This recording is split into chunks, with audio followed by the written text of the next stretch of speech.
কার আরাধনা সর্বশ্রেষ্ঠ? বিভিন্ন মতপথে অবলম্বনকারী সাধকদের মধ্যে কোন সাধক শ্রেষ্ঠ, কার সাধনা সর্বশ্রেষ্ঠ সে বিষয়ে দ্বন্দ্বের অবসান করে দিল শাস্ত্রই। আসুন দেখে নেওয়া যাক। কৃষ্ণ দ্বৈপায়ন ব্যাসদেবের রচিত পদ্মপুরাণে উল্লেখ করা হয়েছে সমস্ত আরাধনার মধ্যে শ্রী বিষ্ণুর আরাধনাই সর্বশ্রেষ্ঠ, কিন্তু তার থেকেও শ্রেষ্ঠ হচ্ছে তার ভক্ত বৈষ্ণবের আরাধনা করা। শীল সচ্চিদানন্দ ভক্তি বিনোদ ঠাকুর বলেন, বৈষ্ণব হচ্ছেন তিনি যিনি অন্যদের বৈষ্ণব হতে সাহায্য করেন। বহু জীবকে বৈষ্ণবে পরিণত করার আদর্শ দৃষ্টান্ত রেখেছেন নারদ মুনি। যে মহাভাগবত বৈষ্ণব অন্যদের বৈষ্ণবে পরিণত করেন তিনিই পূজনীয়। এইবার অনেক ভগবত তত্ত্বজ্ঞানহীন ব্যক্তির প্রশ্ন হতে পারে যে, যারা ভগবান শ্রী বিষ্ণুর আরাধনা করেন তারা বৈষ্ণব, কিন্তু যারা ভগবান শ্রীকৃষ্ণের আরাধনা করেন তারা কি করে বৈষ্ণব হবেন? কৃষ্ণ তো দাপুর যুগে শ্রী বিষ্ণুর থেকে কংসের কারাগারে দৈবকী গর্ভে জন্ম নিল। আগে তো বিষ্ণু, তারপরে তো কৃষ্ণ জন্ম নিল, কারণ সত্যযুগে তো নারায়ণ ছিল, কৃষ্ণ ছিল না। ভগবান তো অজনী সম্ভা, তিনি দৈবকী গর্ভে জন্ম নিলেন কি করে?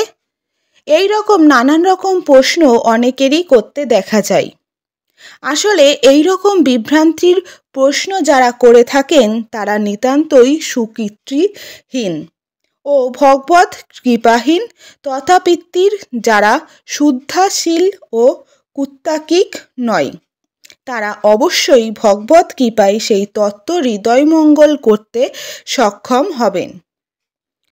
প্রথমত বলি, ভগবান শ্রীমদ্ ভাগবত গীতায় বলেছেন, আমার জন্ম ও কর্ম সবই দিব্য অর্থাৎ অপ্রাকৃতিক।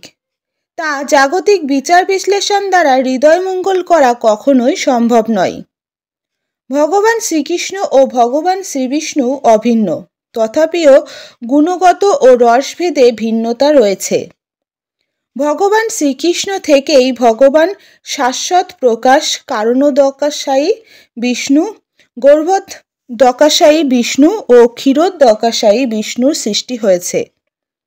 শ্রীবিষ্ণুর থেকেই ভগবান শ্রীকৃষ্ণের সৃষ্টি হয়নি। শ্রী ব্রহ্মা স্তুতি করলেন, ঈশ্বর পরম কৃষ্ণ অর্থাৎ ঈশ্বরেরও ঈশ্বর পরমেশ্বর ভগবান হলেন শ্রীকৃষ্ণ। অনাদির আদি হলেন গোবিন্দ, তিনিই সৃষ্টির আদি।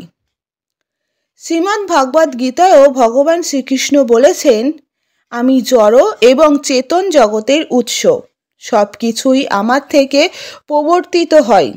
সেই তত্ত্ব অবগত হয়ে যারা শুদ্ধ ভক্তি সহকারে আমার ভজনা করেন তারাই যথার্থ তত্ত্বজ্ঞানী। হরে কৃষ্ণ, রাধে রাধে, জয় গোপাল, শ্রী গুরু জয়।